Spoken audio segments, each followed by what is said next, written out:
Hello friends, in this video I am going to discuss the remaining part of the functions of bank. In the last video or the part 1 of this functions of bank I have already discussed regarding the savings account. So let's start the remaining part. जहाँ तक हमने देखा था functions of bank को, functions of bank basically divided into two parts. एक है आपका हमने डिस्कस किया था प्राइमरी फंक्शन और दूसरा था आपका सेकेंडरी फंक्शन. जहाँ तक प्राइमरी फंक्शन का बात था हमने उसमें देखा था primary function again divided into two parts, that is acceptance of deposit, bank deposit accept करता है, और दूसरा है आपका लेंडिंग ऑफ मनी, बैंक क्या करता है लोन देता है, लेंडिंग ऑफ मनी. तो हम लोग डिस्कस कर रहे थे primary function. Acceptance of deposit में भी हम लोग देखा था इसका 4 डिवीजन है, savings account, current account, fixed deposit and recurring deposit. और इसमें हमने देखा था लेंडिंग ऑफ मनी में एक है लोन और दूसरा है आपका एडवांसेस. तो लेंडिंग ऑफ मनी बाद में हम लोग डिस्कस करते हैं, पहले आपका एक्सेप्टेंस ऑफ डिपॉजिट इसको कंटिन्यू करें. हम लोग ने ऑलरेडी सेविंग्स अकाउंट को डिस्कस कर चुके थे. उसमें एक चीज और बोलना रह गया था, सेविंग्स अकाउंट पे जो रेट ऑफ इंटरेस्ट डिसाइड होता है वो आपका ऑलवेज याद रखिएगा डेली बेसिस होता है, daily basis with minimum balance. Minimum balance, daily basis with minimum balance का मतलब क्या है? सपोज कीजिए कि आपके अकाउंट में कुछ पैसा है, सपोज कीजिए आपके अकाउंट में कुछ पैसा है, सपोज कि आपके अकाउंट में 50,000 रुपीज है, आपने उसमें से 20,000 विड्रॉ कर लिया, आपने 20,000 विड्रॉ कर लिया. उसके बाद आपके अकाउंट में सपोज कीजिए विड्रॉ करने के बाद आपका अमाउंट कितना बचता है 30,000. उसके बाद आपने किसी ने आपके अकाउंट में फंड ट्रांसफर कर दिया और 10,000, आपके अकाउंट में फंड ट्रांसफर किसी ने कर दिया 10,000, आपका अभी बैलेंस हो गया 40,000. और फिर उसके बाद आपने सपोज कीजिए यहाँ से फिर आपने विड्रॉ कर लिया या आपने ट्रांसफर कर दिया, आपने खुद ट्रांसफर कर दिया.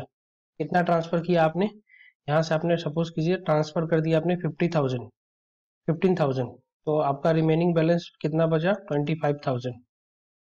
तो अब ये सारा दिन भर में आपके बैंक के अकाउंट में ये इतना ट्रांजेक्शन हुआ है, तो बैंक सबसे पहले क्या देखेगा आपका उस दिन का सबसे लोएस्ट बैलेंस. सारा दिन में 50,000 से स्टार्ट कर 25,000 अब उस दिन का डे एंड हुआ, उस दिन का सबसे लोएस्ट बैलेंस कौन सा है? 20,000, 30,000, 14,000, 15,000, कितना उस दिन का सबसे लोएस्ट बैलेंस था?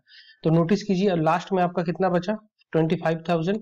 और एक टाइम ऐसा आया था कि जब हमने आपके अकाउंट में 30,000 तक आया था, जब 20,000 विड्रॉ किया 30,000 आया था. तो सारा दिन ट्रांजेक्शन करने के बाद आप देख रहे हैं कि 25,000 इज द लास्ट अमाउंट, इसमें सबसे लोएस्ट ट्रांजेक्शन उस दिन का है. ऐसा याद रखना हमेशा कि ऐसा नहीं है कि इसमें जो लास्ट बैलेंस है उसी के ऊपर इंटरेस्ट पे कर रहा है. इस दिन सारा दिन में जितना भी ट्रांजेक्शन हो, ये 25,000 was the lowest.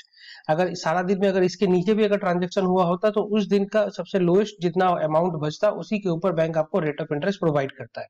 So that is the basically concept of savings account में daily basis with minimum balance. सारा दिन जो बैंक में आप सारा दिन का जो ट्रांजेक्शन होता है उसमें सबसे लोएस्ट जो बैलेंस होता है उसी के ऊपर बैंक आपको आज के डेट में सेविंग्स अकाउंट पर रेट ऑफ इंटरेस्ट प्रोवाइड करता है.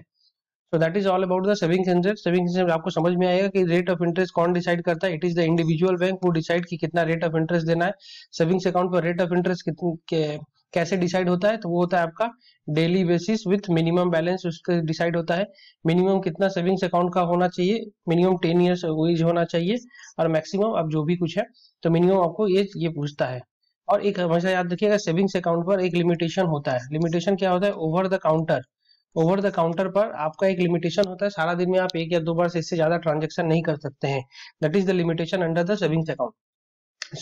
तो आप unlimited transaction over the counter during the working hours में आप नहीं कर सकते. तो ये चीज हमेशा याद रखिएगा, that is the limitation in the savings account. Exceptions में अगर हम बात कर देंगे, एक्सेप्शन में बात करेंगे आपका, तो इसमें एक और एक अकाउंट जो कि अभी आप जानते हैं प्रधानमंत्री जन धन योजना, इसके ऊपर एक अलग से हम जब पढ़ाएंगे तो इसके ऊपर different types of savings account के ऊपर तो इसमें बात करेंगे प्रधानमंत्री जन धन योजना.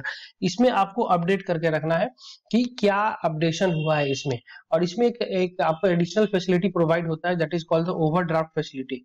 तो ओवरड्राफ्ट फैसिलिटी जनरली हम देखते हैं it is not available in case of current savings account, it is not available in savings account because overdraft facility आपको मिलता है those who are holding the current account. So Pradhan Mantri Jan धन योजना में पहले था आपका ओवरड्राफ्ट लिमिट था 5,000 से बढ़ाकर आपको ओवरड्राफ्ट लिमिट कर दिया गया है 10,000। So these are the things you need to update yourself. फिर 5,000 से बढ़ाकर आपको 10,000 हो गया है, और क्या लिमिटेशन है इसमें, तो याद रखिएगा कि only this is the exception where आपका overdraft facility is provided in case of Pradhan Mantri Jan धन योजना। ठीक है। सो और इसके अलावा सेविंग्स अकाउंट में एज सच कुछ ऐसा इंपॉर्टेंट नहीं है, that is important for your examination point of view. So again आगे चलते हैं। करंट अकाउंट, जैसा कि आप लोग सब जानते होंगे, आप लोग के बहुत ही जो स्टूडेंट वगैरह कम्युनिटी है, इंडिविजुअल है, जो भी कोई है, हम लोग के पास savings account sorry current account नहीं होता है। करंट अकाउंट किसके लिए होता है? ये होता है बिजनेस पर्पस के लिए, ये होता है बिजनेस पर्पस के लिए। जिन लोग का बिजनेस होता है, बिजनेस आइडेंटिटी होता है, उन लोग के लिए बेसिकली सेविंग करंट अकाउंट होता है। तो करंट अकाउंट में एक चीज आपको क्या देखने को मिलता है, करंट अकाउंट में बैंक कोई इंटरेस्ट नहीं देता है, नो इंटरेस्ट, बैंक में कोई इंटरेस्ट नहीं देता है। करंट अकाउंट में सपोज कीजिए आप जितना भी पैसा रखिएगा तो उसके ऊपर कोई बैंक आपको इंटरेस्ट नहीं देगा। दूसरा चीज क्या देखने को मिलता है इसमें कि बैंक उल्टा एक ट्रांजेक्शन चार्ज काटता है, ट्रांजेक्शन चार्ज काटता है। आपको तो इंटरेस्ट तो प्रोवाइड कर ही नहीं रहा है, उसके ऊपर से ट्रांजेक्शन चार्ज अलग सा वो बैंक इसमें आपका ट्रांजेक्शन चार्ज काटता है। तीसरा क्या है, इसमें एक फैसिलिटी पाया जाता है that is called the overdraft facility, that is इसमें पाया जाता है ओवरड्राफ्ट फैसिलिटी। ओवरड्राफ्ट का मतलब होता है अगर आपके अकाउंट में पैसा नहीं है, सपोज कि आपके अकाउंट में 10,000 रुपीज है, बट अगर आपका बैंक ने ओवरड्राफ्ट फैसिलिटी प्रोवाइड किया 50,000 का, तो आप अपने अकाउंट से 10,000 से भी ज्यादा means overdraw, you can overdraw from your account, 10,000 से ऊपर भी आप निकाल सकते हैं। तो अब बात आता है कि ओवरड्राफ्ट फैसिलिटी कैसे बैंक प्रोवाइड करता है। See current account already I said that कि ये बेसिकली बिजनेसमैन को होता है, और बिजनेसमैन को बैंक कभी छोड़ना नहीं चाहता है क्योंकि इनका ह्यूज ट्रांजेक्शन होता है। तो एक तो ये नो इंटरेस्ट बियरिंग अकाउंट है, नो इंटरेस्ट, इसमें तो नो इंटरेस्ट, कोई तो इंटरेस्ट दे ही नहीं रहा है, उसे ट्रांजेक्शन भी चार्ज काट रहा है। तो एक बैंक का इसमें बेनिफिट होता है कि हाई इंड कस्टमर्स ये होते हैं, तो इसको बैंक इसमें छोड़ना नहीं चाहता है। तो जनरली क्या होता है, आप इमीडिएटली करंट अकाउंट ओपन करेंगे और बैंक आपको ओवरड्राफ्ट की फैसिलिटी देगा, ऐसा भी नहीं है। बैंक सबसे पहले ओवरड्राफ्ट फैसिलिटी, अगर आप नोटिस किए होंगे तो मैं जब फंक्शंस ऑफ बैंक उसमें लिखवा रहा था, तो ये ओवरड्राफ्ट फैसिलिटी बेसिकली आता है आपका लेंडिंग ऑफ मनी पार्ट वाला पार्ट में, लेंडिंग ऑफ मनी वाले पार्ट में, जिसमें बेसिकली बोला जाता है दो पार्ट हमने डिस्कस किया था, एक था आपका एडवांसेस था और दूसरा था आपका लोन था। तो लोन जो बेसिकली बोला जा रहा है लॉन्ग टर्म के लिए बोला जा रहा है, वेयर एज एडवांसेस जब बात करते हैं तो शॉर्ट टर्म के लिए होता है। तो एडवांसेस का एक पार्ट है आपका ओवरड्राफ्ट, ओवरड्राफ्ट बेसिकली ये आता है आपका एडवांसेस में आता है। तो जब बैंक आपको करंट अकाउंट ओपन कर रहे हैं, जब आप करंट अकाउंट ओपन कर रहे हैं, तो that is an additional facility bank is providing you in terms of lending of money में। तो ओवरड्राफ्ट में बैंक आपको क्या करता है कि आपको एडिशनल फैसिलिटी प्रोवाइड करेगा, बट इमीडिएटली आपको नहीं प्रोवाइड करेगा। तो वो कैसे प्रोवाइड करेगा आपको कि पहले आपका 6 मंथ आपका ट्रांजेक्शन देखेगा, आपका पहले 6 मंथ का ट्रांजेक्शन देखेगा। अगर वो 6 मंथ का ट्रांजेक्शन अगर सेटिस्फैक्टरी रहता है, सेटिस्फैक्टरी मतलब बैंक को इतना भरोसा होना चाहिए कि आपके अकाउंट में कैश फ्लो हो रहा है। कैश फ्लो का मतलब पैसा आ रहा है, पैसा जा रहा है, इनफ्लो और आउटफ्लो दो ही हो रहा है। कि मतलब कि अगर आपका कैश फ्लो हो रहा है तो इसका मतलब आपका बिजनेस क्या हो रहा है, रन हो रहा है। तो अगर आप बिजनेस रन हो रहा है तो इसका मतलब क्या है कि आपका बिजनेस सही चल रहा है। तो then overdraft as I said that it comes under the advances portion. तो एडवांस एक kind of short term loan है। तो शॉर्ट टर्म लोन देने से पहले बैंक आपको क्या करता है कि आपको देखना चाहता है किस टाइप के आपका बिजनेस रन कर रहा है कि नहीं, बिकॉज लोन देने से पहले 10 बार बैंक आपको सोचेगा। एडवांसेस और एक हमेशा याद रखिएगा, faith, believe, trust, goodwill and credit worthiness होना चाहिए, क्रेडिट वर्दीनेस होना चाहिए। अगर ये सब है तभी जाकर बैंक आपको ओवरड्राफ्ट फैसिलिटी प्रोवाइड करेगा। तो that is called the current account में आपको बोला जा रहा है ओवरड्राफ्ट फैसिलिटी प्रोवाइड करेगा। इसमें कोई इंटरेस्ट नहीं देता है और उसका उल्टा एक ट्रांजेक्शन चार्ज भी काटता है। तो आप देखिए savings account plus current account, इन दोनों को बोलते हैं, हम दोनों को मिलाकर बोलते हैं हम लोग डिमांड डिपॉजिट। डिमांड डिपॉजिट, कुछ लोग इसको शॉर्ट फॉर्म में इसको कासा भी बोलते हैं, CASA. Demand deposit that depends upon your demand over the counter. आप चेक से, एटीएम से, स्लिप से कितना आपका डिमांड होता है, आप कितना पैसा डिपॉजिट करते हो, आप कितना पैसा विड्रॉ करते हो, that depends upon your demand. ऐसा कुछ इसमें नहीं है कि आप कोई पैसा फिक्स कर रहे हो, ये आपके डिमांड के ऊपर आज कितना पैसा निकाल रहे हो, कितना पैसा विड्रॉ कर रहे हो। ओवर द काउंटर पे आप करते हो और चेक से भी करते हो, तो जो भी कुछ आपके अकाउंट से ट्रांजेक्शन होता रहता है, that is called the demand deposit. ये हमेशा याद रखिएगा, डिमांड डिपॉजिट किसको बोला जाता है। Next comes the fixed deposit plus recurring deposit. अब इस चीज को नोटिस किए, fixed deposit and recurring deposit क्या है, पर्टिकुलर एक टाइम के लिए आप क्या करते हैं, मनी को आप फिक्स करते हैं। जब पर्टिकुलर टाइम के लिए मनी को आप फिक्स करते हैं तो एक ड्यूरेशन होता है, उस ड्यूरेशन में क्या होता है, बैंक और आपके साथ एक एग्रीमेंट होता है, बैंक और कस्टमर के साथ एक एग्रीमेंट होता है, बैंक प्लस कस्टमर के साथ एक एग्रीमेंट होता है कि 5 साल के लिए पैसा फिक्स करना है, 10 साल के लिए पैसा फिक्स करना है, और एक certain rate of interest decide होगा। अगर in the mean time, suppose कीजिए आपने 5 साल के लिए आपने फिक्स किया पैसा, और इन द मीन टाइम 1 साल बाद अगर आप बोले आई नीड मनी, मेरे को पैसा रिटर्न दे दो, तो बैंक इसमें क्या करेगा, आपको जो रेट ऑफ इंटरेस्ट कमिट किया होगा एट दैट टाइम कि मैं आपको 7% रेट ऑफ इंटरेस्ट दूंगा, तो इसमें कुछ पेनल्टी चार्ज कर देगा आपको 6.5%। मतलब आपको जो रेट ऑफ इंटरेस्ट जो बोला गया है वो नहीं देगा, बिकॉज आपने क्या किया है, प्री मैच्योर विड्रॉ किया है। तो हमेशा याद रखिएगा, fix deposit and recurring deposit को बोला जाता है आपको टाइम डिपॉजिट। टाइम डिपॉजिट माने फॉर ए पर्टिकुलर टाइम के लिए आप पैसा फिक्स कर रहे हो। ऐसा नहीं है कि आप जब इच्छा, आपका डिमांड हुआ पैसा विड्रॉ कर लिए और जब इच्छा हुआ पैसा जाकर डिपॉजिट कर लिए, तो for a particular time period के लिए आपका पैसा फिक्स होता है। इसमें जो इंपॉर्टेंट क्वेश्चन अर्लियर आईबीपीएस ने पूछ कर रखा है आपका, इसको बोला जाता है आपका कि व्हाट इज द मिनिमम और maximum time duration to for the fix deposit के लिए। तो हमेशा याद रखिएगा, मिनिमम होता है 7 डेज के लिए, यही इंपॉर्टेंट क्वेश्चन आया था 7 डेज के लिए, और मैक्सिमम होता है आपका 10 ईयर्स के लिए, और यू कैन से 120 मंथ्स के लिए।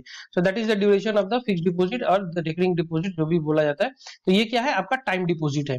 तो हमने क्या देख लिया, आपका current account plus savings account, इसको बोला जा रहा है डिमांड डिपॉजिट, इसको बोला जा रहा है डिमांड डिपॉजिट, और यहाँ पर देख रहे हैं fix deposit plus recurring deposit, इसको बोला जा रहा है आपका टाइम डिपॉजिट। टाइम डिपॉजिट, और यही डिमांड डिपॉजिट और टाइम डिपॉजिट को दोनों को ऐड करके मिला दीजिएगा तो एक टर्म आता है जिसको आगे चल के भी हम लोग यूज करेंगे काफी ज्यादा, इसको बोला जाता है एनडीटीएल। एनडीटीएल का मतलब होता है आपका net demand and time liability. Net demand and time liability.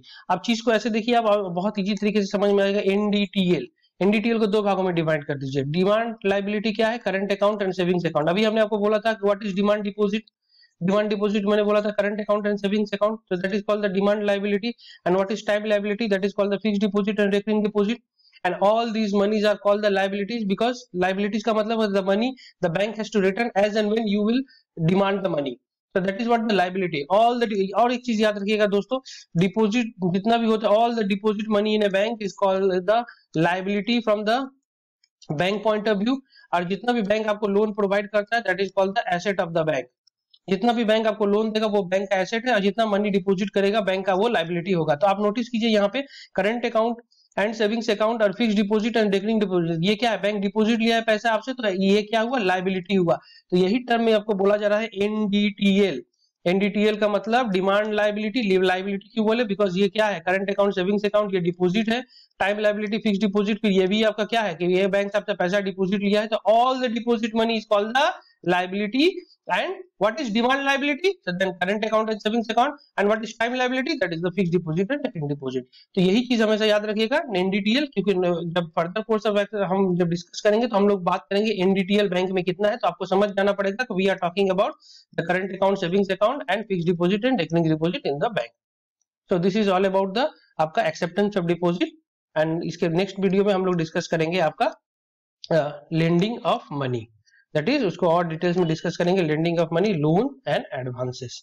आज के लिए इस वीडियो में अभी तक फिलहाल इतना ही, that is what lending of money में नेक्स्ट वीडियो में हम इसको डिस्कस करेंगे, आपका एडवांसेस एंड आपका लोन इन डिटेल्स में डिस्कस करेंगे। So thank you everyone. अगर आपको अच्छा लगता है, अगर आपको वीडियो समझ में आ रहा है तो काइंडली हमको कमेंट कीजिएगा, अगर कुछ इसमें मॉडिफिकेशन का जरूरत है तो उसको भी बताइएगा। अगर अच्छा लगता है तो काइंडली दूसरों को भी बोलिएगा कि अगर किसी को बेनिफिट हो रहा है तो वो भी देख सकता है, बिकॉज हम चाहते हैं कि जो भी कुछ मेरा अपना जो प्रैक्टिकल एक्सपीरियंस मैं आप लोग के साथ शेयर करूं, और जितना भी बेनिफिट हो सकता है सो वो हो सकता है। तो thank you to all of you.